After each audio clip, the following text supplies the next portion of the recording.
தொட்டனை தோறும் மணற்கேணி மாந்தர்க்கு கட்டணை தோறும் அறிவு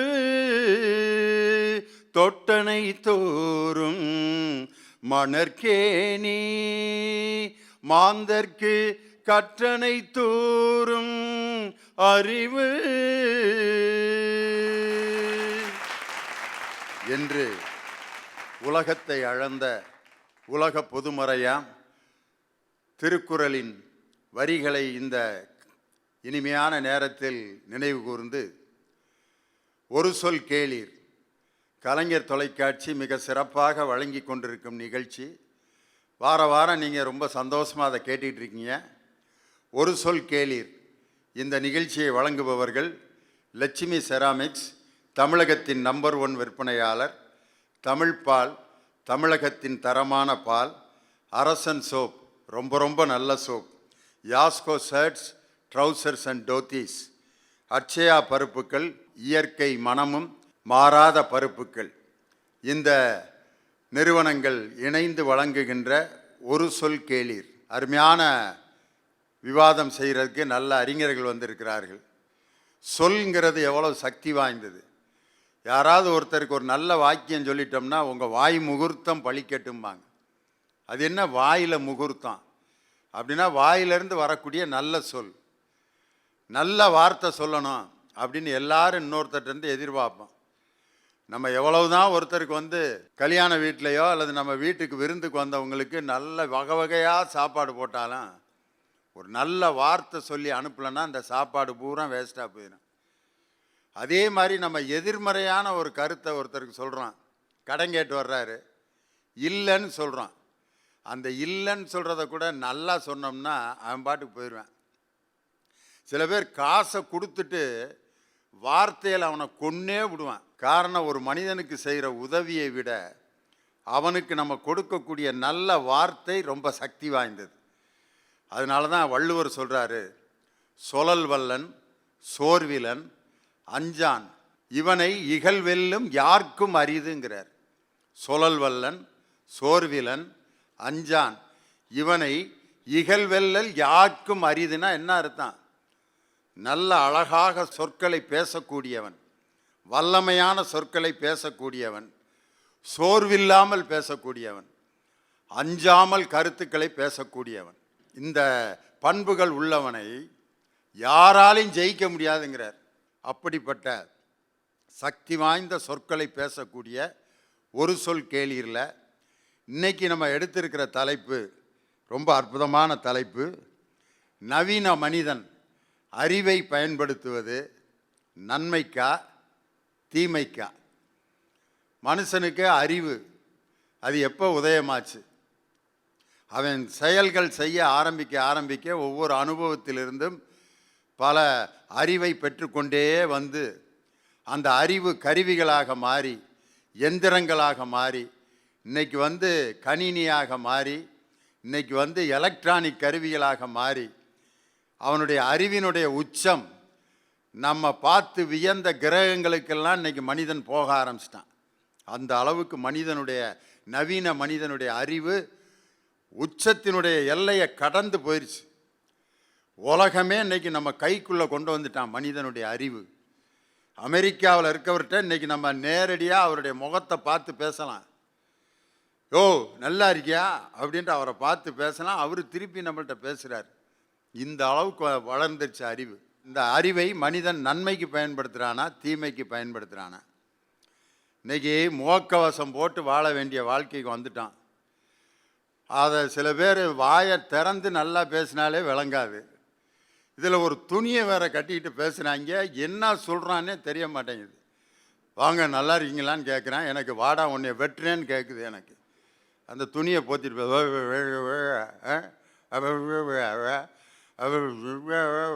ஒரு கடைக்காரன் என்கிட்ட சொல்கிறேன், நான் இதை என்ன நினைக்கிறது அப்படிங்களா, ரொம்ப சந்தோஷங்கன்ட்டேன். அவன் என்ன சொன்னானே தெரில எனக்கு. நான் ஒன்று கேட்குறேன், அவன் ஒன்று சொல்கிற மாதிரி எனக்கு கேட்குது. அதனால் அறிவுங்கிறதுல மனிதன் எதுலாம் இன்றைக்கி வளர்ந்துட்டான். சாப்பாட்டு முறை மாறி போச்சு, நம்ம ஆடைகள் மாறி போச்சு, எல்லாம் ஒன்று ஒன்று இன்றைக்கி ஆரம்பத்தில் இருந்ததுக்கும் நம்ம வாகனங்கள் போக்குவரத்து முறை மாறிடுச்சு. எந்த நிலைமைக்கு இன்றைக்கி போக்குவரத்து வந்துருச்சு. அதனால் இப்படிப்பட்ட அடைந்த இந்த அறிவு நன்மைக்கு பயன்படுகிறதா தீமைக்கு பயன்படுகிறதா அப்படின்னு பேசுகிறதுக்கு மிக அருமையான பேச்சாளர்கள் வந்திருக்கிறார்கள். நன்மைக்கே என்ற அணியை துவக்கி வைத்து தன் கருத்துக்களை வழங்க என் அன்பு சகோதரர் 2 திராவிட தலைவர்களின் பெயரை தனது பெயரிலே கொண்டிருக்கக்கூடியவர். பேரறிஞர் அண்ணாவின் பெயர், சிங்காரவேலரின் பெயர்.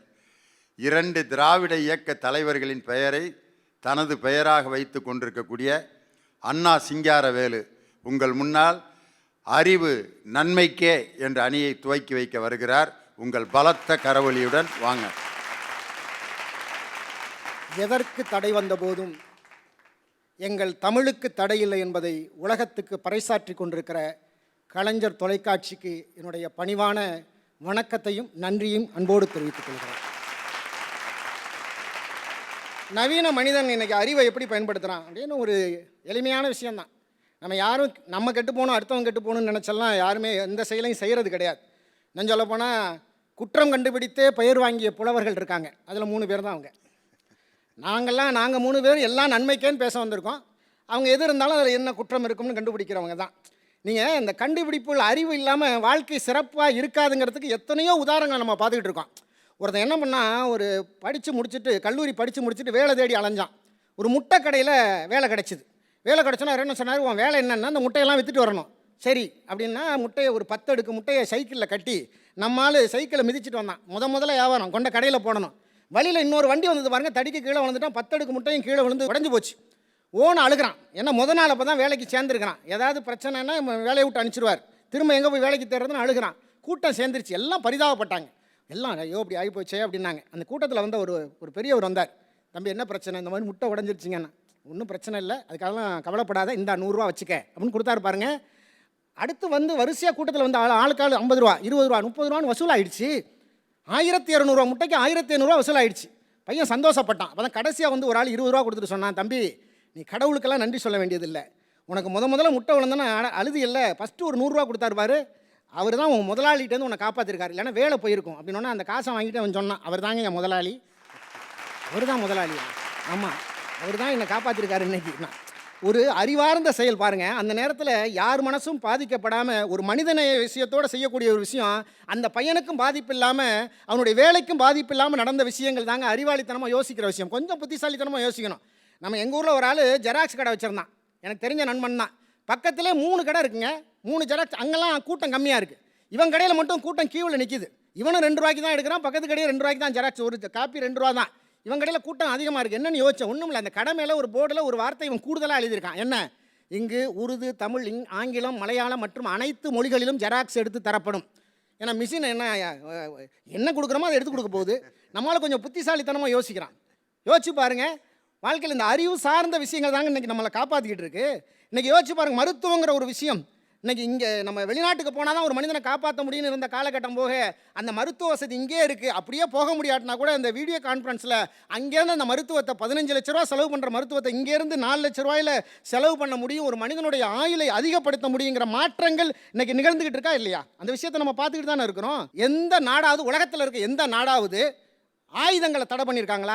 எந்த நாடாவது இந்த ஆயுதங்களை பயன்படுத்தக்கூடாது தடை வச்சுருக்காங்களா? இல்லைங்க. ஆனால் பல நாடுகள் புத்தகங்களை தடை வச்சுருக்காங்க. ஏன்? ரொம்ப இது ஆயுதங்களை விட புத்தகங்கள் வலிமையானது.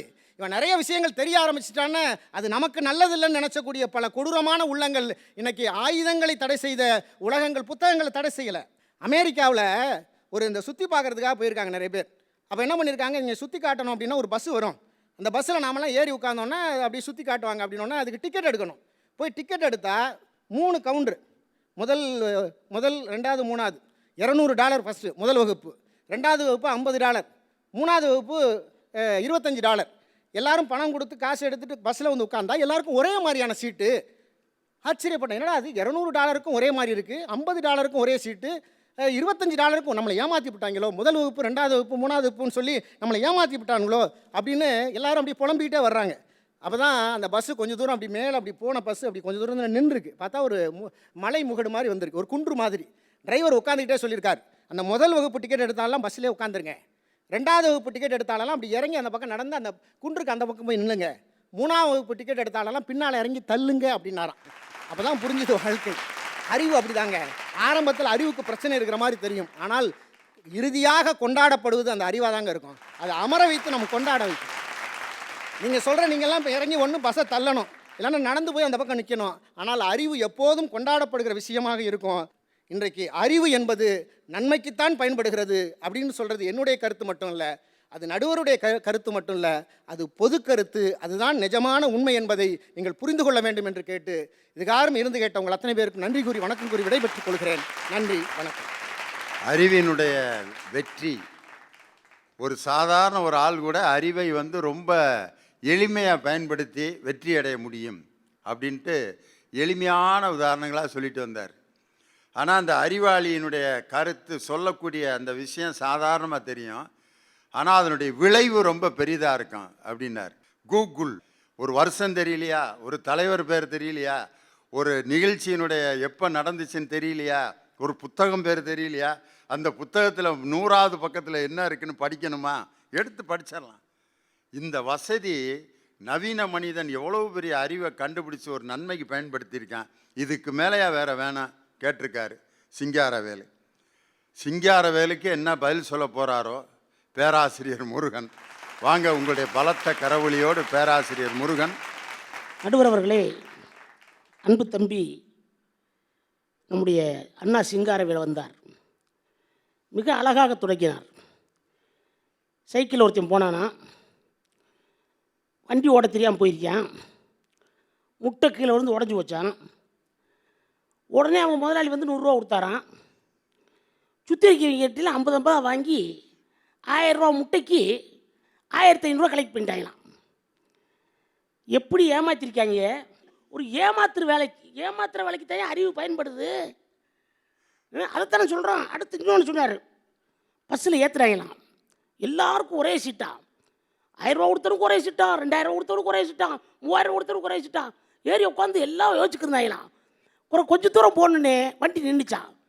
அவன் பூரா இறங்கு, இந்த மலையை தாண்டி நில்லு, இவன் பூரா இறங்கு, பின்னாடி நின்று வண்டியை தள்ளு. எத்தனை தண்டி ஏமாத்து வேலை, எப்படி ஏமாத்திருக்கீங்க?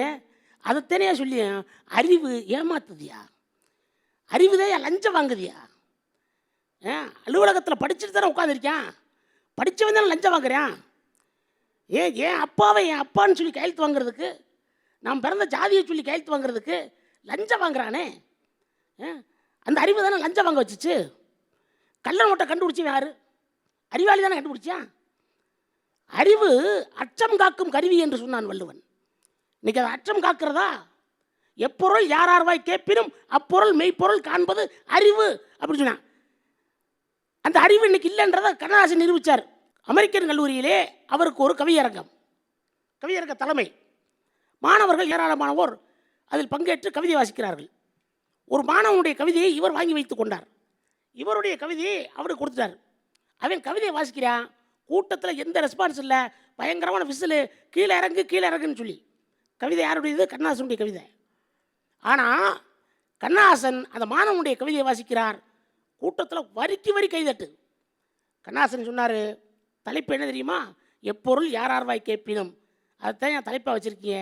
நல்லா யோசிச்சு பாருங்கள். நான் வாசித்தது ஒரு மாணவனுடைய கவிதை. நீங்கள் அந்த கவிதைக்கு பயங்கரமாக கைதட்டீங்க, என்னுடைய கவிதைக்கு கைதட்டல. ஆளை பார்த்தே நீங்கள் தீர்மானம் செய்கிறீங்களுடைய அறிவை பார்த்து நீங்கள் தீர்மானம் செய்யலை. இந்த அறிவு மோசமான அறிவு என்று சொல்லி சென்றார். வகுப்பில் பாடம் நடத்திட்டு ஏதாவது சந்தேகம் இருந்தால் கேள்றாண்டா. கடைசியில் 55 நிமிஷம் கிளாஸ் நடத்திட்டு ஏதாவது சந்தேகம் இருந்தால் கேள்றாண்டா. அவன் எந்திரிச்சு சொல்லிட்டான், சார் எப்போ சார் ரிட்டையர்ட் ஆகிங்கன்னு கேட்குறேன். இது அறிவு. இந்த அறிவை நம்ம எப்படி கொண்டாடுறது? சரி, அறிவியல் கண்டுபிடிப்புகளை பற்றி சொன்னார். எங்கள் தலைவர் சொன்னார், கூகுள் எடுத்து அப்படி தட்டணுன்னே. அது தலைவர் வயசுக்கும் என் வயசுக்கும் சரிதான். ஒரு 15 வயசு பையன் அல்லது ஒரு 17 வயசு பையன் கூகுள் எடுத்து தட்டுறான். அது தட்டுறதுக்கு முன்னாடியே ஒன்று வருது, எதனா தேடிக்கிருக்க, என்னே பாடுறா, இதை பாடுறா, இல்லை இங்கே பாடுறா, ஐயோ அப்பா, இதை பாடுறா, அடடா சூப்பர்ரா, கெட்டு குட்டிச்சு வர நாசமாக போயிட்டான்ல. இன்னைக்கு இருக்கக்கூடிய அறிவியல் சாதனங்கள் பூரா இது செல்ஃபோன் நல்லதுதான். ஆனால் அந்த செல்ஃபோனை எதுக்கு பயன்படுத்துகிறோம், எதுப்படி பயன்படுத்துகிறோம் அவசியம் இல்லை. நல்ல விஷயத்துக்கு தான் பயன்படுத்துகிறான், கண்டுபிடிச்சது. ஆனால் எதுக்கு பயன்படுத்துகிறேன்? ராத்திரி ட்ரெயினில் வந்துக்கிட்டு இருக்கேன், முந்தா நாள் 1 மணிக்கு நல்லா தூங்கிட்டு இருக்கேன். சத்தம் போட்டு பேசுகிறேன். ட்ரெயின் ஏறிட்டேன், வந்துட்டேன், இந்த மூவாக போகுது, இந்த வந்துடுறேன் வந்துடுறேன் காலையில் வந்துடுறேன், 6 மணிக்கு வந்துருக்கேன், பக்கத்தில் கூட பூரா எழுப்பி விட்டு போயிட்டேன். ஒரு அர்த்தம் பொறுத்த வேணாமா எப்போ பேசணும்ன்றது? எல்லாம் ஒரு தீமைக்குத்தேன். அதாவது உண்மையில் மனுஷன் யாருன்னா மனசால் நடக்கிறது தாங்க மனுஷன். ஆனால் இன்றைக்கி மனசால் ஒருத்தையும் கூட நடக்கிறது இல்லைங்க. மனிதன் எல்லாம் தெரிந்து கொண்டான், வாழும் வகை புரிந்து கொண்டான். இருந்தபோது மனிதனுக்கு ஒன்று மட்டும் தெரியவில்லை. என்னன்னு சொன்னால் மனிதனாக வாழ மட்டும் மனிதனுக்கு தெரியவில்லை. மனிதனாக வாழ மனிதனுக்கு தெரியவில்லை. மனித நேயம் என்பது செத்து போச்சே. பெரிய உலகம் உள்ளங்கையில் உலகத்தை கொண்டு வந்துட்டீங்க, உள்ளமும் சுருங்கி போச்சேயா. உள்ளம் சுருங்கி போச்சே. உள்ளங்கையில் உலகம் வந்துருச்சு, உள்ளம் சுருங்கி போச்சே. மனிதனை செத்து போச்சே. அறிவு என்பது என்ன தெரியுமா? கல்வி அறிவாக வேண்டும், அறிவு ஒழுக்கமாக வேண்டும், ஒழுக்கம் அன்பாக வேண்டும், அன்பு அருளாக வேண்டும், அருள் துறவாக வேண்டும், துறவு வீடாக வேண்டும். இதை படிநிலை இன்னைக்கு இருக்கா? அறிவியல் கண்டுபிடிப்புகள் ஆயிரக்கணக்கான கண்டுபிடிப்புகள் இருக்குது. ஒரு கண்டுபிடிப்பை மட்டும் சொல்லுகிறேன். இன்னைக்கு தொலைக்காட்சி வந்த பிறகு அறிவினால் கண்டுபிடிக்கப்பட்ட மிகப்பெரிய ஒரு விஷயம் அது. படிக்கிறது மறந்து போச்சுங்க. படிக்கிறதே விட்டோம். தொலைக்காட்சி வந்த பிறகு படிக்கிறது போச்சு. ஒரு காலத்தில் தலைவர் பாட்டெல்லாம் கரெக்டாக சொல்கிறாருன்னா, இன்னைக்கு வந்த பாட்டை கூட இன்னைக்கு செய்ய சொல்கிறாருன்னா, பாடல்களை அவர் காதில் கேட்குறார். செல்வத்துள் செல்வம் செவி செல்வம் கேட்டு பெற்ற பாடல் அது. நம்ம பாட்டை நீ சொல்ல முடியல. ஏன்னு சொன்னால் பாட்டை பார்க்குறோம். இன்றைக்கி நம்ம எல்லாத்தையும் பார்க்க ஆரம்பிச்சிட்டோம், விசுவலைஸாக பார்க்க ஆரம்பிச்சதுனால விளைவு எல்லாத்தையும் இழந்துட்டிக்கிறோம். அறிவும் அறிவியல் கண்டுபிடிப்புகளும் இன்றைக்கு மனித மனங்களை சுருங்க செய்திருக்கிறது. எந்த தேசத்தை எப்பொழுது பிடிக்கலாம், எந்த குண்டை தயாரித்து அணு உலைகளின் மூலமாக சாதனைகளை நிகழ்த்தி காட்டலாம் என்கிற மண்ணாசை பிடித்து அலையக்கூடியதுதான் அறிவாக இன்றைக்கு இருக்கிறது. அந்த அறிவு நிச்சயமாக இன்றைய சூழ்நிலையில் தீமையைத்தான் விளைவிக்கிறது என்று சொல்லி நல்ல வாய்ப்புக்கு நன்றி கூறி விடைபெறுகிறேன். நன்றி, வணக்கம். தொலைக்காட்சி இன்னும் மொபைல் ஃபோன்லாம் என்னென்ன மனுஷனை பாடுபடுத்திக்கிட்டு இருக்குங்கிறத முருகன் அவருக்கே உரிய ஸ்டைலில் சும்மா பின்னி எடுத்துட்டார். வீட்டில் டிவி இந்த மொபைல்னு வந்த பிற்பாடு சொந்தக்காரங்களை வான்னு கூப்பிட்றது கூட நேரம் இல்லாமல் இருக்கேன். முத்தமிழறிஞர் டாக்டர் கலைஞர் அவர்களிடம் ஒரு பத்திரிக்கைக்காரன் கேட்டான். அதுதான் அறிவார்ந்த ஒரு பதில். நீங்கள் கடவுள் நம்பிக்கை இல்லாதவர், ஆனால் இன்றைக்கி நாட்டில் கடவுள் நம்பிக்கை உள்ளவர்கள் எவ்வளவோ பேர் இருக்காங்க, அவர்களுடைய நம்பிக்கையை நீங்கள் தடுப்பீர்களான்னு கேட்டதுக்கு அவர் சொன்ன பதில், பகுத்தறிவு பிரச்சாரத்தையும் நிறுத்த மாட்டேன், பக்தி மார்க்கத்தையும் தடுக்க மாட்டேன் என்று சொன்ன அந்த அறிவார்ந்த பதில் இருக்குது பார்த்தீங்களா? அதுதான் இன்னைக்கு நாட்டுக்கு தேவை. ஒரு அறிவை ஒரு மனிதன் எதற்காக பயன்படுத்துகிறான், அப்படி பயன்படுத்துகிறானா? இன்னைக்கு அறிவை மனிதன் தவறாக பயன்படுத்துகிறான். அதுக்கு பதில் சொல்லணும், நவீன மனிதன் அறிவை நன்மைக்கே பயன்படுத்துகிறான் என்ற அணியை அலங்கரிக்க மரியாதைக்குரிய ஸ்ரீவில்லிபுத்தூரிலிருந்து வருகை தந்திருக்கும் அருமை சகோதரி திருமதி இந்திரா ஜெயச்சந்திரன் அவர்கள் உங்கள் பலத்த கரவொலியோடு வருகிறார். நடுவர் அவர்களே, பேராசிரியர் முருகன் அண்ணா பேசுகின்ற பொழுது அவருடைய வகுப்பிலே இருக்கக்கூடிய ஒரு மாணவர் அவரிடத்திலே சந்தேகம் கேட்டதாக சொன்னார். எல்லாம் பாடம் நடத்தி முடிச்சுட்டு, தம்பி ஏதாவது சந்தேகம் இருக்கான்னு கேளுங்கன்னே ஒரு பையன் எந்திரிச்சு கேட்டிருக்கான் பாருங்க பளிச்சுன்னு, ஐயா நீங்கள் எப்போ ரிட்டையர்ட் ஆவீங்கன்னு. அது அறிவில்லைண்ணே, குறும்பு. அதை ரசிக்கணும். அப்புறம் இன்னொரு பெரிய லிஸ்ட் போட்டிங்க, யாரெல்லாம் தப்பு பண்ணுறாங்க, யாரெல்லாம் குற்றவாளிகள்னு ஒரு பெரிய பட்டியல் போட்டுட்டு இவங்கெல்லாம் நவீன அறிவாளிகள்னு அடையாளப்படுத்துனீங்க. அதை என்னால் ஏற்றுக்கொள்ளவே முடியாது. தவறு எங்கெல்லாம் நடக்குதோ அதெல்லாம் நவீன அறிவு அந்த இடத்துல வேலை பார்க்குங்கிற மாதிரி ஒரு விஷயத்த சொன்னீங்க. நான் கூட அது மாதிரி அனுபவிச்சிருக்கேன். ஏன்னா நிறைய மொபைல் இன்னைக்கு பயன்படுத்துகிறோம். தொடுதிரையை தொட்டவுடனே நம்ம எதை எதிர்பார்க்குறோமோ அதை விட்டுட்டு வேறு ஏதோ வரத்தான் செய்யுது. எனக்கு என்ன பயன்னா, என்னையை விட ஏதோ நான் பாதுகாப்பாக இருக்கிற மாதிரி, ஐயோ என் பிள்ளை பாதுகாப்பாக இருக்காங்கிற பதட்டம் எனக்கு இருக்குது. நான் என் மகன்கிட்ட கேட்டேன், கூப்பிட்டீங்க வாடா, என்னடா தொட்டவனே எப்படி வருது, என்ன மிதத்தனடா கையில் வச்சுருக்கேன்னு. அழகாக சொன்னான், நவீன அறிவு பாருங்க, ரொம்ப அழகான ஒரு பதில் சொன்னான். தொட்டா எல்லாம் வரதான் செய்யும், உனக்கு எதை தேவையோ அதை மட்டும் திறந்து பாரு, ஓப்பன் பண்ணாத தள்ளி விடுனா. பார்த்தீங்களா, அதுதாங்க நவீன அறிவு. அது நன்மையாகத்தான் போய் கொண்டிருக்கிறது. அறிவு அற்றங்காக்கும் கருவி செருவார்க்கும் உள்ளளிக்கலாக அரண் சொன்னார் பார்த்தீங்களா வள்ளுவ பெருந்தகை. ஒரு எதிரியால் கூட அழிக்க முடியாத மிகப்பெரிய சொத்துங்க அறிவாயுதம் மட்டுமே, அகிலத்தின் அணையாத ஜோதி என்று சொல்லுகிறார் கிரேக்க அறிஞர் சாக்ரட்டிஸ். என்று சொன்னால் இன்னைக்கு இருக்கக்கூடிய அறிவு காலத்துக்கு ஏற்ப தகவமைப்பு கொள்ளக்கூடியதாக இருக்குது. நம்மளை நாமே மாற்றிக்கிட்டே வரணும். நேரில் போக முடியலை, கிரஹாம்பெல்லினுடைய உதவியால் ஒரு ஃபோன் கிடச்சிச்சு, ஒரு தொலைபேசி கிடச்சிது. இப்போ அது எப்படி மாறி நிற்கிது? தொடுதிரை திறன்பேசியாக நிற்கிறது. மாற்றத்தை ஏற்றுக்கொண்டே இருக்கணும். அப்போ மதுக்குரனே பிள்ளைக்கு கல்யாணம் வச்சுக்கிறாரு. பத்திரிக்கை கொடுத்தா நேரில் கொடுத்தா நல்லா இருக்கும். இப்போ குவாரண்டைன், அவர் வந்தாலும் எனக்கு பயமாக இருக்குது, என் வீட்டுக்கு அவருக்கு வரவும் பயமாக இருக்குது. தங்கச்சி வாட்ஸ்அப்பில் போட்டு விடுறேன்றாரு. முடிஞ்சா போகலாம், சந்தோஷமாக இருக்கும், போய் வாழ்த்துறது மகிழ்ச்சி தான். போக முடியாத சூழ்நிலைக்கு அவர் கொடுக்குற பத்திரிக்கையில் ஓரத்தில் QR கோடு போட்டிருக்காரு நடுவர் அவர்களே. QR கோடு போட்டிருக்காரு அண்ணன், குயிக் ரெஸ்பான்ஸ் போட்டிருக்காரு. அதை என் செல்லில் வச்சு அப்படி காட்டுனோம்னா, ஸ்கேன் பண்ணோம்னா கல்யாண வீட்டுக்குள்ளே என்ன நடக்குதோ லைவ் டெலிகாஸ்ட் ஆயிருக்கு என் மொபைலுக்குள்ளே. என்னங்க உங்களுக்கு சங்கடம் இல்லை? நான் கேட்குறேன், இதில் என்ன வருத்தம் இருக்குது? இதில் என்ன பெரிய தீமை நடந்து விட்டதுன்னு நீங்கள் ரொம்ப வேகமாக வாரீங்க. இந்த புதுமையை எதிர்க்கக்கூடிய ஆளுகள்கிட்ட ஒரு பெரிய சிக்கல் இருக்குது. கிராமத்தில் ஒரு பழமொழி சொல்லுவாங்க, காமால வந்த ஆளுக்கு பார்க்குறதெல்லாம் மஞ்சளாக தான் தெரியும்னு. சின்ன சின்ன தவறுகள் இருக்கத்தான் செய்யும். நவீனத்திலே குறைகள் இல்லை என்று நாங்கள் சொல்லவில்லை. ஆனால் நீங்கள் பூத கண்ணாடியை வச்சு அதை பார்க்காதீங்கன்னு மட்டும்தான் சொல்கிறோம். இன்றைய நவீன அறிவியலே கல்வி நல்லா இருக்கா? நல்லா இருக்கு, பரவலாக்கப்பட்டிருக்கிறது. மருத்துவம் நன்றாக இருக்கிறதா? ரொம்ப அட்வான்ஸாக இருக்குது, நல்லா இருக்கு. அண்ணன் சட்டம் நல்லா இருக்கா? நல்லா இருக்கு. பேச்சு நல்லா இருக்கா? நல்லா இருக்கு. தகவல் தொடர்பு நல்லா இருக்கா? நல்லா இருக்கு. ஊடகம் நல்லா இருக்கா? தெரிக்க விடுது, ஒரு சொல் கேளீர் வரைக்கும் வந்துருச்சு, தமிழை பரப்புகிறது. நீங்கள் மட்டும்தான் எங்களை நல்லா இருக்கா நல்லா இருக்கான்னு கேட்டு டயர்டாக்கி விடுறீங்க. நீங்கள் மட்டும்தான் நல்லா இருக்கிற விஷயத்தை எதுக்கியா நல்லா இருக்கா நல்லா இருக்கான்னு 78 தடவை கேட்குறீங்க? எல்லாமே நன்றாகத்தான் இருக்கிறது. என்ன செஞ்சாலும் நீங்கள் ஏன் குற்றம் கண்டுபிடிக்கிறீங்க? தகவல் தொடர்பை வைறீங்க, மொபைலில் வைறீங்க, எல்லாத்தையும் குறை சொல்கிறீங்களே. உங்களை எல்லாரும் ஒரு சொல் கேளி நிகழ்வுக்கு வர சொல்கிறதுக்கு அவங்களுக்கெல்லாம் எப்படி தகவல் தெரிவித்தார்? புறா காலில் செய்தி எழுதி உருட்டி அதுக்குள்ளே சொருகிக்கிட்டா உத்தம வளையத்துக்கு அனுப்பணும்? இல்லை வேதனாயி அப்படியா வந்தீங்க? மதுரைக்கு மதுக்கூரனுக்கு புறா வந்துச்சா? 3 பேருக்கு ஒரே புறா வந்துச்சா? தனித்தனியாக 3 புறா அனுப்புனீங்களா? நான் தெரியாமல் தான் கேட்குறேன். எல்லா நவீன வசதிகளையும் நீங்கள் பயன்படுத்தி கொண்டு அதை அனுபவித்து கொண்டு அதை மறுக்கிறதுலையும் அது நல்லாவே இல்லை அப்படின்னு நீங்கள் என்ன குற்றம் சாட்டுறீங்க? ஆன்லைன் கல்வியை பற்றி சொன்னீங்க. நான் கேட்குறேன், நான் இங்கே இருந்துக்கிட்டு அல்லது யாரோ ஒரு சாமானிய பெண்ணோ ஒரு ஆணோ இங்கே இருந்துக்கிட்டு அமெரிக்காவில் இருக்கக்கூடிய ஒரு பல்கலைக்கழகத்திலே படிக்க முடியுமா? அங்கே அட்மிஷன் வாங்க முடியுமா? நான் கேட்குறேன். அதை ஒரு பெருமையாக சொன்னாங்களா? எயில்ஸ் யூனிவர்சிட்டி இவங்க அதில் படித்தவங்க, இவங்க லண்டன் ரிட்டன், அவங்க ஆஸ்திரேலியா போனாங்கன்னு. இப்போ எங்கேயுமே போகாமல் வெறும் ஆன்லைன் எஜுகேஷனில் இங்கே இருந்துக்கிட்டு எங்களால் அங்கே அட்மிஷன் போட்டு படிக்க முடியுங்க. இதை சாத்தியப்படுத்தி கொடுத்துருக்கிறது இன்றைய நவீன அறிவு. இன்றைய நவீன மனிதன் ஹார்ட் ஒர்க்கு கொஞ்சம் பண்ணுறதில்ல, ஆனால் ஸ்மார்ட் ஒர்க் பண்ணி ஜெயிக்கிறான். நீங்கள் ஹார்ட் ஒர்க் பண்ணீங்க, நாங்கள் இல்லைன்னு சொல்லலை. நாங்கள் கொஞ்சம் ஸ்மார்ட் ஒர்க்கையும் சேர்த்து செய்கிறோம், ஆனால் அது தீமையைத்தான் நோக்கி போகுதுன்னு நீங்கள் கடின உழைப்பாளிகள் பதற வேண்டாம்.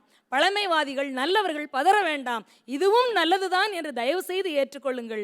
இன்றைய நவீன மனிதன் தன் அறிவு கொடியை விண்ணிலும் மண்ணிலும் நாட்டி இந்தியாவின் பெருமையை பறைசாற்றித்தான் கொண்டிருக்கிறான். இன்னும் உயர தூக்கி பிடிப்பான் என்று கூறி வாய்ப்பளித்த நல்லவர்களுக்கு நன்றி பாராட்டி விடைபெறுகிறேன். நன்றி. வணக்கம். அருமையாக முருகன் போட்ட போட்டுக்கு ஒரு நவீன மனிதன் அறிவை எவ்வளவு தூரத்துக்கு பயன்படுத்த முடியும்னு வீட்டில் இருந்து அகில உலகத்தில் எல்லாத்தையும் டச் பண்ணி கொண்டு வந்துட்டாங்க. அறிவு இன்னைக்கு எவ்வளோ அட்வான்ஸாக போயிட்டுருக்கு. ஒரு பெரிய ஓவிய போட்டி நடத்தியிருக்கானுங்க. 1 செகண்டில் வரையணும் படம், ஒரே செகண்ட் அப்படிங்கிறதுக்குள்ளே படம் வரையணும். எப்படியா வரைய முடியும்? அப்படின்னா 5 செகண்டு கொடுத்துருக்காங்க டைம். 5 செகண்ட்ஸ் ஒரு படம் வரையணும். இதெல்லாம் ப்ரெஸ் கெஸ்லாம் எடுத்துகிட்டு பெரிய பெரிய மாடர்ன் ஆர்ட்டுக்கு ஆனைங்கெல்லாம் அப்படின்ட்டான். அது பார்த்தா ஒரு காக்காவும் குருவியும் பேசிகிட்டு இருக்க மாதிரி இருக்குது. இன்னொருத்தன் என்ன பண்ணால் ஒரு சிங்கம் அப்படி அப்படிலாம் ஏகப்பட்ட ஓவியங்கள். ஒருத்தன் வந்தான், ஒரே ஒரு பென்சில் எடுத்தான், ஒரு வெள்ளை பேப்பரு இப்படி வட்டம் போட்டு நடுவில் ஒரு புள்ளியை வச்சான். அவனுக்கு தான் ஃபஸ்ட்டு. என்னன்னா அவன் போட்ட வட்டம் கேம்பஸில் வச்சு போட்ட வட்டத்தை விட அவ்வளோ பெர்ஃபெக்டாக இருந்திருக்கு. அவன் நடுவில் வச்ச புள்ளி பார்த்தீங்களா, அது மைய புள்ளி கரெக்டாக இருந்திருக்கு. ஒரு ஓவியனுக்கு இதை விட பெர்ஃபெக்ஷன் வேறு எதுவுமே இருக்க முடியாது. அத்தனை மாடர்ன் ஓவியர்கள் பூரா தோற்று போனான். ஒரு வட்டம் போட்டு ஒரு புள்ளியை நடுவில் வச்சான் பார், அவன் தான் ஜெயித்தான். காரணம் அவன் அறிவாளி. அதனால் அறிவை ஒரு மனிதன் இன்னைக்கு நுட்பமாக ஸ்மார்ட்டாக பயன்படுத்துகிறான்னு சொன்னாங்க பார். அறிவை ஹார்டாக பயன்படுத்துவதை விட நாங்கள் ஸ்மார்ட்டாக பயன்படுத்துகிறோம்னு விவாதத்தை வேறு பக்கம் கொண்டு போயிருக்காங்க. இனி நவீன மனிதன் அறிவை தீமைக்குத்தான் பயன்படுத்துகிறான் என்ற அணிக்கு தன் கருத்துக்களை வழங்க அருமை சகோதரி வேதநாயகி அவர்கள் உங்கள் பலத்த கரவொலியோடு வருகிறார். அருமையான தலைப்புங்க ஐயா. வந்து அந்த அம்மா வந்து பேசிட்டு போனாங்க. ரொம்ப அழகா பேசுனீங்க, ரொம்ப சிறப்பா பேசுனீங்க. உலகை சுருக்கி உள்ளங்கையில கொடுத்துச்சு எங்களுடைய நவீன மனிதனுடைய அறிவுன்னு சொன்னாங்க. லட்சக்கணக்கான கோடிக்கணக்கான விஷயங்களை நம்முடைய மூளையிலே திணித்து கொண்டு நினைவாற்றல் என்கின்ற ஒரு திறன் இருந்துச்சுங்க. உங்களுடைய நவீன அறிவின் மூலமா வந்த கருவி அந்த நினைவாற்றலை எல்லாம் அழித்தது என்று சொன்னால் உங்களுடைய கருவி என்னங்க செஞ்சுச்சு? ஆன்லைன் கிளாஸை பத்தி ரொம்ப பெருமையா சொன்னீங்களாங்க. நீங்க அடுத்து வந்த செய்தியை நீங்க பார்க்கவே இல்லைங்களாங்க. ஆன்லைன் தற்கொலைகள் எவ்வளவு நடந்திருக்கு நடுவர் அவர்களே.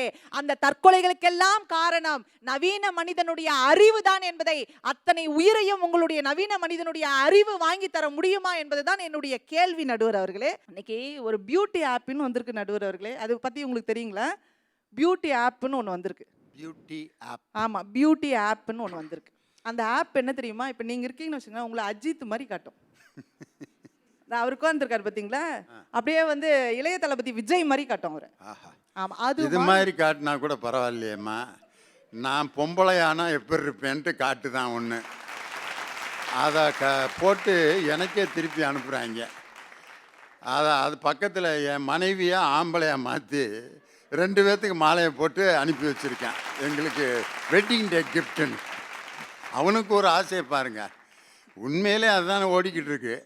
ஆனால் இவங்க என் மனைவியை ஆம்பளை மாதிரி மாற்றி என்னைய பொம்பளை மாதிரி மாற்றி எனக்கு பட்டு போட மூக்குத்தியெல்லாம் போட்டு அப்படி நிப்பாட்டி மாலையை போட்டு பர்த்டே கிஃப்ட் அப்படின்ட்டு வாட்ஸ்அப்பில் அனுப்புகிறேன். இது நந்தலாலாவை விஜய் மாதிரி மாற்றினா ரொம்ப சந்தோஷப்படுவார். ஆமாம், என்னையும் அஜித்தா மாற்றினா அஜித் சந்தோஷப்படுவாரா இல்லை கஷ்டப்படுவாரா? நந்தலாலா ஐயாவை கீர்த்தி சுரேஷா வேணா மாற்றிக்கலாங்க ஐயா.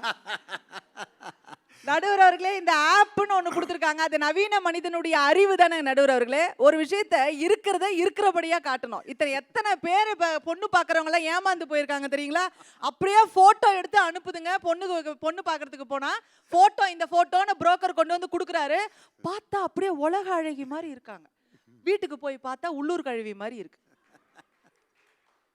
எப்படியெல்லாம் ஊரை ஏமாத்திக்கிட்டு சுத்திட்டு இருக்காங்க நடுவர் அவர்களே. நான் இன்னொரு விஷயம் சொல்றேன் நடுவர் அவர்களே. போட்டோல கூட இல்லைம்மா, பொண்ணு பார்க்க வர்றப்ப ஒரு மேக்கப் பியூட்டிஷியனை கூப்பிட்டு வந்து மேக்கப்பை போட்டு உட்கார வச்சுருக்காங்க. அதுவும் பெரும்பாலும் 7 மணிக்கு, ராத்திரி 7 மணிக்கு மேலே தான் பொண்ணு பார்க்க வர சொல்லுவாங்க. அதுக்கு ஒரு லைட்டை போட்டு அந்த பிள்ளைய உட்கார வச்சுருப்பேன். ஜம்முன்னு இருக்கும் பார்க்க. தாலி கட்டுறப்ப பார்க்குறேன், என்னடா நம்ம பார்த்த பிள்ளை மாதிரியே இல்லையே, வேறு மாதிரி இருக்கேன்ட்டு. என்ன ஒன்று சொல்கிறீங்க? அதைத்தான் எப்படி வேணாலும் காட்டலாம்ப்பா இன்னைக்கு ஒரு ஆளை. ஒரு காலத்துல வீட்டுக்கு ஓரமா போன் இருந்துச்சுங்க. எல்லா உறவுகளும் ஒன்று கூடி நாம் பேசணும். ஆனா எல்லா உறவுகளும் இதயத்துக்கு பக்கத்துல இருந்துச்சு. ஆனா இன்னைக்கு பாருங்க, இதயத்துக்கு பக்கத்துல செல்போன் வச்சிருக்கீங்க. ஆனால் நம்முடைய உறவுகள் எல்லாம் இதயத்தை விட்டு ஒதுங்கி நிற்கின்றன என்று சொன்னால் உங்களுடைய நவீன மனிதனுடைய அறிவு என்ன செய்து கொண்டிருக்கிறதுங்க? மரப்பாச்சி பொம்மைக்கு கூட மானம் இருக்கிறது என்று சொல்லி வாழ்ந்த தமிழன் வாழ்ந்த மரபு நம்மளுடைய மரபு நடுவர் அவர்களே. ஆனால் இன்னைக்கு இந்த செல்போன் வந்ததுல என்ன தெரியுமா ஆச்சு? அதே மரப்பாச்சி பொம்மைக்கு மானம் காத்தவருடைய மரத்தமிழன் தான் என்ன தெரியுமா பண்றான்? பெண்களை எல்லாம் ஆபாசமாக படத்தை சித்தரித்து இன்னைக்கு அவர்களை மானபங்கப்படுத்தி இருக்கிறார்கள் என்று சொன்னால் நாம் யோசித்து பார்க்க வேண்டும் நடுவர் அவர்களே. எப்படி பிரம்மாண்டமா வளர்ந்திருக்கு தெரியுமா உங்களுடைய நவீன காலத்தினுடைய அறிவு? சுதந்திர தினத்திலே சுதந்திர கொடியேற்றுவதற்கு எப்படி தெரியுமா தலைவர் போகிறார்? குண்டு துளைக்காத ஆடை அணிந்து, குண்டு துளைக்காத காரில் ஏறி, குண்டு துளைக்காத மேடை ஏறி சுதந்திர தின கொடியேற்றுகிறார் தலைவர்.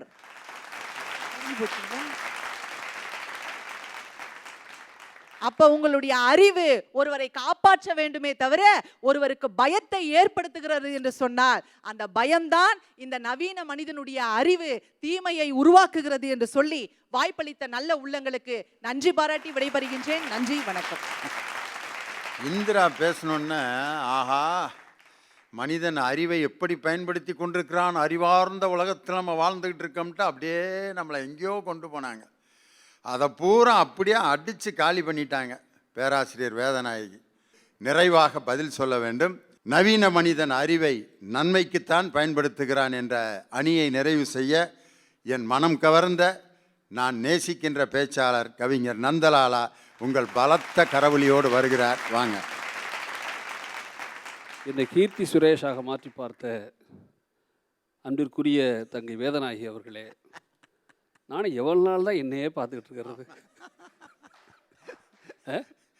ஒரு காலத்தில் உண்டா இந்த வாய்ப்பெல்லாம் நமக்கு.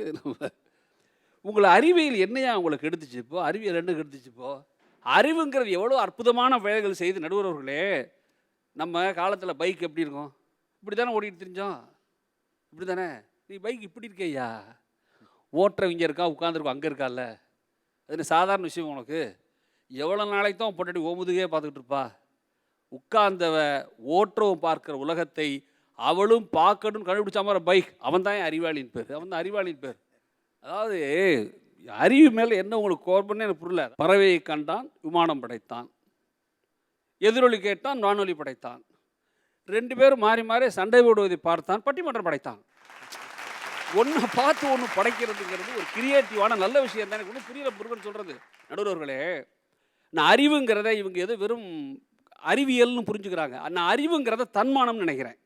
ஒரு பிச்சைக்காரன், கால் ஒடிஞ்சவன், ரோட்டிலே உட்காந்துருக்கான், கொஞ்சம் காசு வருது, மகனையும் கூப்பிட்டு வற்புறுத்துறான், நீனு பிச்சாடுறா, இன்னும் கொஞ்சம் காசு வரும்ட்டு. மகன் மாட்டேன்ட்டான், பிச்சைக்க முடியாது அப்படின்ட்டான். ஆனால் அப்பன் காசு கேட்குறான். என்ன பண்ணுறதுன்னு பார்த்தா கொஞ்சம் மேச மழை வர்ற நேரம். அந்த நேரம் நடந்த விஷயம். அந்த பையன் குடுன்னு ஓடினான். எதுக்கு? ஒரு மெடிக்கல் ஷாப்பு.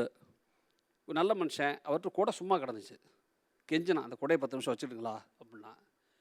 அவர் இங்கே இருக்கிற பிச்சைக்காரமாகவும் தானே, எங்கே ஓடிட போகிறான், எடுத்துக்கடா அப்படின்னாரு. அந்த நேரத்தில் ஒரு மம்மா நல்ல மேக்கப், வேதநாயகி மாதிரி பிரமாத மேக்கப் போட்டுக்கிட்டு வந்து நின்னாங்க. மேக்கப் போட்டுக்கிட்டு நின்ன உடனே அந்த அம்மாவுக்கு மேக்கப் கலைஞ்சிரும்ல, மலையில் நினைஞ்சா கொடையை விரித்து பிடிச்சான். கார் எதுக்க ஏற்றி விட்டான். அந்த அம்மா ஒரு 5 ரூபா பணம் கொடுத்துச்சு. அங்கே ஒரு கிழவனார் இறங்கினார், வயசானவர். அவர் இங்கே போகும் கடைக்கு, வேறொரு கடைக்கு போகணும், தடுமாறினார். இவன் கொடையை பிடிச்சான், அங்கே போனான். இப்படி நடுவர்களை உண்மையாகவே 1 மணி நேரத்துக்குள்ள 50 ரூபா சம்பாரிச்சான். சம்பாரித்து அப்பம் விரும்பின 20 ரூபாயை கொடுத்துட்டு, கடைக்காரர்கிட்ட 10 ரூபா பணத்தை கொடுத்துட்டு, மிச்சம் 20 ரூபாயில் தங்கச்சி ஸ்வீட் வாங்கி கொடுத்தான் பார். அவன் தான் அறிவை பயன்படுத்திய வீரமுள்ளவன் தேசி புரிஞ்சுக்கணும். நீ அறிவுங்கிறதையே ஏதோ அறிவியல்னு புரிஞ்சுக்கிறீங்க. நான் நிஜமாவே இல்லைன்னு சொல்கிறேன். அறிவுங்கிறது தன்மான சம்மந்தப்பட்டது. இன்னொன்று சொல்லிட்டு போகிறேன். முருகன் வந்து கம்பம், தேனி அந்த பகுதிக்காரரு. முருகன் எனக்கு பதில் சொல்லணும். உங்கள் ஊரில் நான் சொல்கிறது காலம் முன்னாடி நம்ம மதுக்கூர் ராமலிங்க வேறு வைகைக்காரர், வைகையில் பிறந்த பொய்யா குலைக்கூடி. ஆமாம், நான் கேட்குறேன், உங்கள் வைகையிலையும் உங்கள் கம்பம் தேனியிலையும் தண்ணி வந்து விவசாயம் பண்ணது பென்னிக்கு கட்டிய அறிவிச்சிறந்த முல்லைப்பெரிய அணை வந்த பிறகா பின்பா? மேற்க ஓடின ஆற கிழக்கே திருப்பி ஒரு வேளாண்மையை கொண்டு வர முடியும் என்று நிரூபித்ததும் அறிவுதான் என்பதை நீங்கள் தேசிய மனசில் வச்சுக்கணும். நீ பேசிக்கொண்டிருக்கிற ஆர்டிஃபிஷியல் இன்டெலிஜென்ஸ் இருக்கே, செயற்கை நுண்ணறிவு, ஆண்ட்ராய்டு குஞ்சப்பன்னு ஒரு படம் வந்துச்சு மலையாளத்தில். ஒரு செயற்கையாக டிசைன் ஆகிற ஒரு ரொபாட் என்ன செய்யுங்கிறதான் கதை. நீ அதை பற்றி பேச முடியாது. ஆனால் ஒரு விஷயம் புரிஞ்சுக்குங்க, அந்த ஆர்டிஃபிஷியல் இன்டெலிஜென்ஸ் எதிர்காலத்தில் என்ன செய்யும் என்ற ஒரு கேள்வி வந்தபோது, ஐன்ஸ்டீனுக்கு பிறகு உலகின் கொண்டாடப்படுகிற இயற்பியல் அறிஞர் ஸ்டீவன் ஹாக்கிங் அவர் சொல்கிறார், இந்த வறுமையை, பசியை, நோயை எதிர்காலத்தில் தீர்க்க வல்லது ஆர்டிஃபிஷியல் இன்டெலிஜென்ஸ்ங்கிற நுண்ணறிவு மட்டும்தான் என்று சொல்கிறான். என்எஸ்கே அன்னைக்கு பாடினார், விஞ்ஞானத்தை வளர்க்க போகிறடிங்கிற பாட்டிலே அன்றைக்கி பாடியிருக்கான். படித்து எனக்கு ஆச்சரியமாக இருந்துச்சு.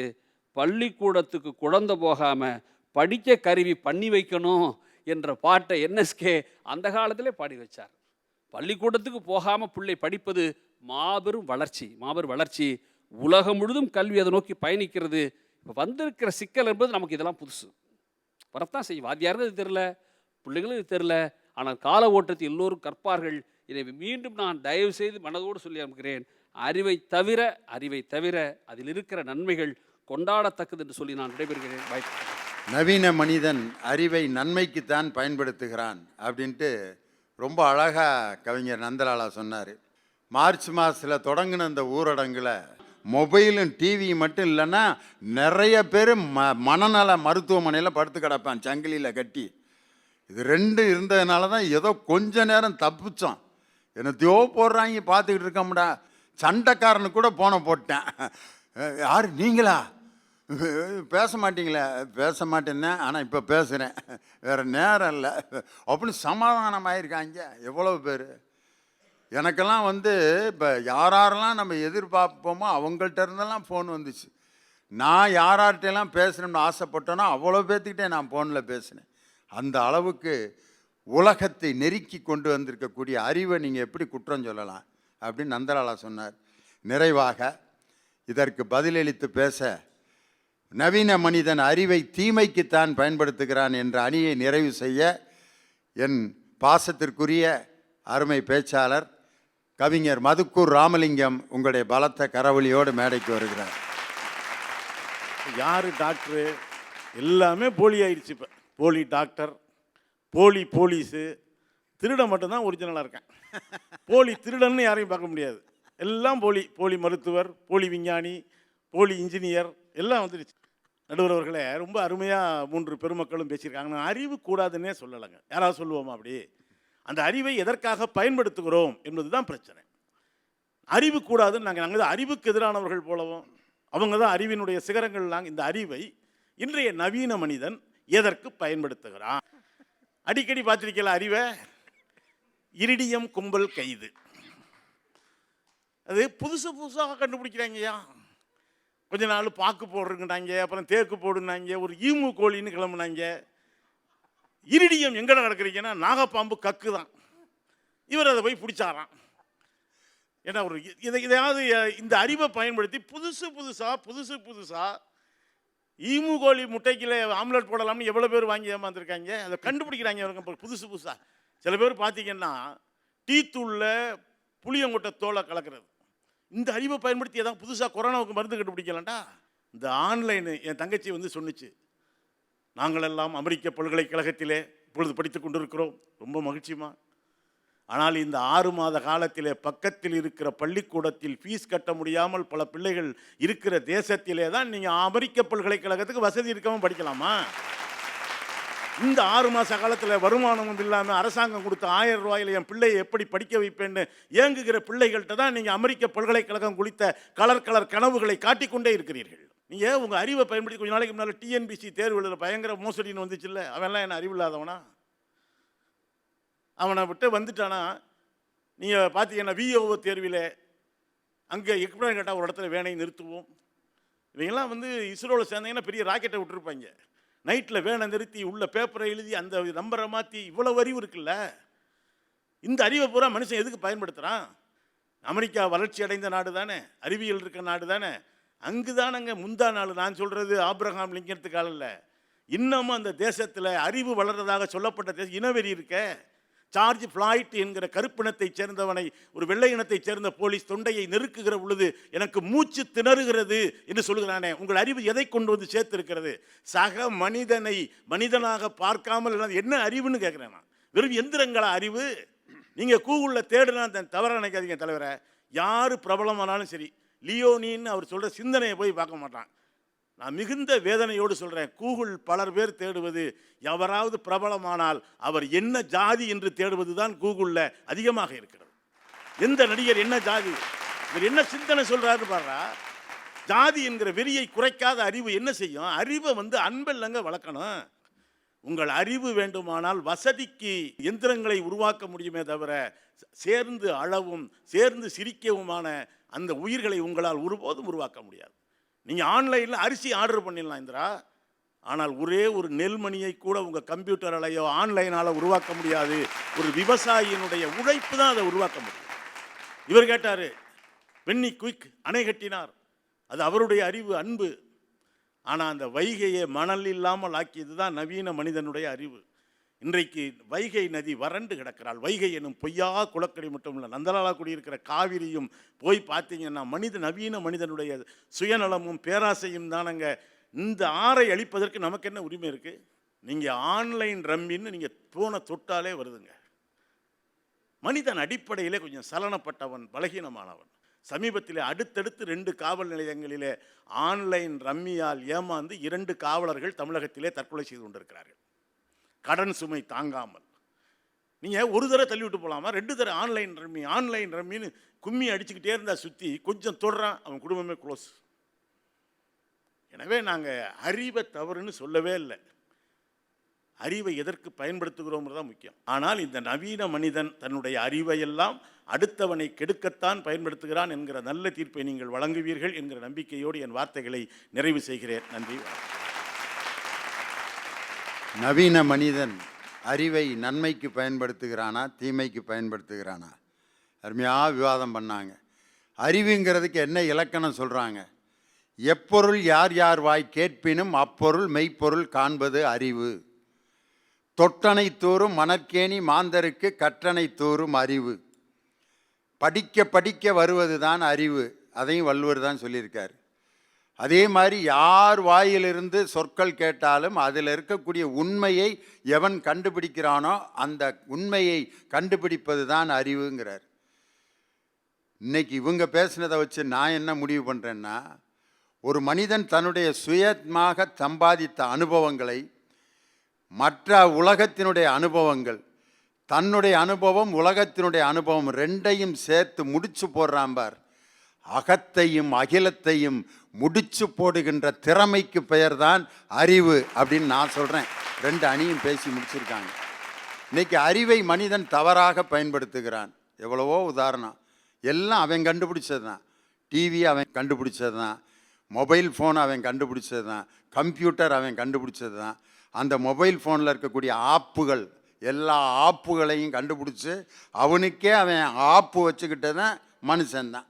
ஆப்புகள் அதுக்கு வச்சுருக்கான் பாருங்க பேர், ஆப்பு.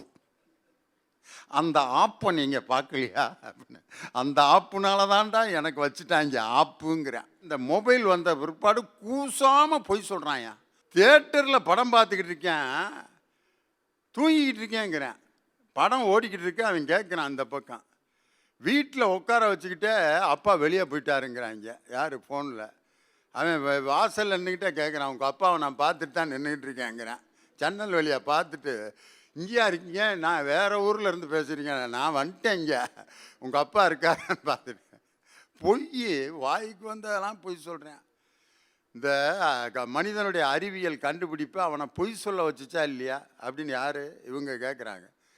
அதீத அறிவு ஆபத்தானது. ராமலிங்கம் சொன்னார், மிகப்பெரிய அறிவியல் கண்டுபிடிப்புகள் பயன்படுத்துகின்ற முறை தவறியதால் இன்னைக்கு தப்பாக போயிட்டுருக்கு அப்படின்னு யார் அவங்க சொல்கிறாங்க.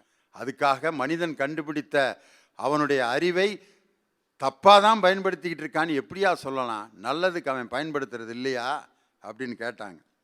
இன்றைக்கி எவ்வளவு விஷயங்களை நம்ம இன்றைக்கி சொல்ல முடியும். அருமையான ஒரு அறிவு என்பதை துவக்கி வைத்த அந்த நாடு கிரேக்க நாடு. அந்த நாட்டிலே பிறந்த ஒரு மிகப்பெரிய அறிவை இந்த நாட்டுக்கு கொடுத்த, உலகத்திற்கு கொடுத்த ஒரு மகான் சாக்ரட்டிஸ். அவருடைய அந்த சாக்ரட்டிஸினுடைய ஒரு காட்சியை முத்தமிழறிஞர் டாக்டர் கலைஞர் ஒரு படத்தில் வசனமாக எழுதியிருப்பார். அந்த சாக்ரட்டிஸாக நடிக்கிற சிவாஜி கணேசன் வந்தோன்னு பேசுகிற வசனம், ஏதென்ஸ் நகரத்தின் எழில்மிக்க வாலிபர்களே, ஓடி வாருங்கள், ஓடி வாருங்கள், வீரம் விலை போகாது, விவேகம் துணைக்கு வராவிட்டால் தீட்டிய வாளில் திணவெடுத்த தோள்களில் தூக்கிய ஈட்டி மட்டும் போதாது, வீரர்களே இதோ நான் தரும் அறிவாயுதத்தை ஏந்தி கொள்ளுங்கள். அறிவாயுதம், அறிவாயுதம். எத்தனை ஆயுதங்கள் இருந்தாலும் அறிவு என்ற ஆயுதத்துக்கு இணையான ஆயுதம் எதுவும் இல்லை அப்படின்னு சாக்ரட்டிஸினுடைய வசனத்தை முத்தமிழறிஞர் டாக்டர் கலைஞர் எழுதி அறிவாயுதம்னு ஒரு சொல்லையே உருவாக்கினார் பாருங்க. அந்த அறிவாயுதத்தை உருவாக்கிய சாக்ரட்டிஸை போல தந்தை பெரியாருடைய அந்த பகுத்தறிவு சிந்தனையால் இன்னைக்கு உலகத்தில் எவ்வளவு அவரை பற்றி ஆராய்ச்சி நூல்கள், பெரியாரை பற்றி ஆராய்ச்சி நூல்கள் லண்டனில், அமெரிக்காவில், கனடாவில், மலேசியாவில், ஆஸ்திரேலியாவில், நியூசிலாந்தில் பெரியாரை பார்த்திராத இளைஞர்கள் கூட அவருடைய தீசிஸ் இன்னைக்கு ஆராய்ச்சி செய்கிறார்கள் என்று சொன்னால் அவர் கொடுத்த அந்த பகுத்தறிவு என்ற அறிவாயுதம் தானையா. அறிவு என்பது எப்படிப்பட்டது அப்படின்னு சொன்னால் நெருப்பு மாதிரி. அறிவு நெருப்பை போலவும் செருப்பை போலவும் அறிவை பயன்படுத்தணும். நெருப்பை வைத்து ஒரு வீட்டை கொளுத்தலாம், நெருப்பை வைத்து சமைத்து உணவை உண்ணலாம். சமைத்து உண்பதும் வீட்டை கொளுத்துவதும் பயன்படுத்துகிறவனுடைய கரங்களில் தான் இருக்கிறது. செருப்பு அளவை விட அதிகமானால் நம்ம போட்டுட்டு நடக்க முடியாது. லூஸான செருப்பை போட்டு நடக்கிறவன் லூஸ் மாதிரி தான் நடப்பான், பார்த்துருக்கீங்களா? அளவுக்கு பத்தாத பெரிய செருப்பை போட்டான், அவன் நடைய பாருங்களேன், அது ஒரு பக்கம் இழுக்கும், இவன் ஒரு பக்கம் இழுப்பான். அளவுக்கு அதிகமாக செருப்பே போட்டால் கூட அது அவனுக்கு துன்பத்தை தருது. செருப்பை போலவும் நெருப்பை போலவும் அறிவை சரியாக எவன் பயன்படுத்துகிறானோ அதுதான் நன்மையோ தீமையோ ஒரு மனிதனுக்கு கொடுக்கும். அறிவு என்பது, கண்டுபிடிப்புகள் என்பது இன்னும் வந்து கொண்டே தான் இருக்கும். அதை பயன்படுத்துகிறவனுடைய கரத்தை பொறுத்து தான் நன்மையா தீமையா என்பது முடிவு செய்யப்படும். எனவே அறிவை இன்றைய மனிதன் பல தவறுகளுக்காக பயன்படுத்தி கொண்டிருந்தாலும் மனிதனுடைய தேவைகளை, மனிதனுடைய அத்தியாவசிய உணர்வுகளை எல்லாம் பூர்த்தி செய்து கொண்டிருப்பது அவன் கண்டுபிடித்த அறிவுதான் என்று சொல்லி, அறிவை மனிதன் நன்மைக்குத்தான் பயன்படுத்தி கொண்டிருக்கிறான். ஆங்காங்கே பல தீமைகள் நடந்து கொண்டிருந்தாலும் அறிவு என்பது நன்மைக்கே என்று இந்த விவாதத்திற்கு முடிவு சொல்லி உங்களிடமிருந்து விடைபெறுகிறேன். நன்றி, வணக்கம்.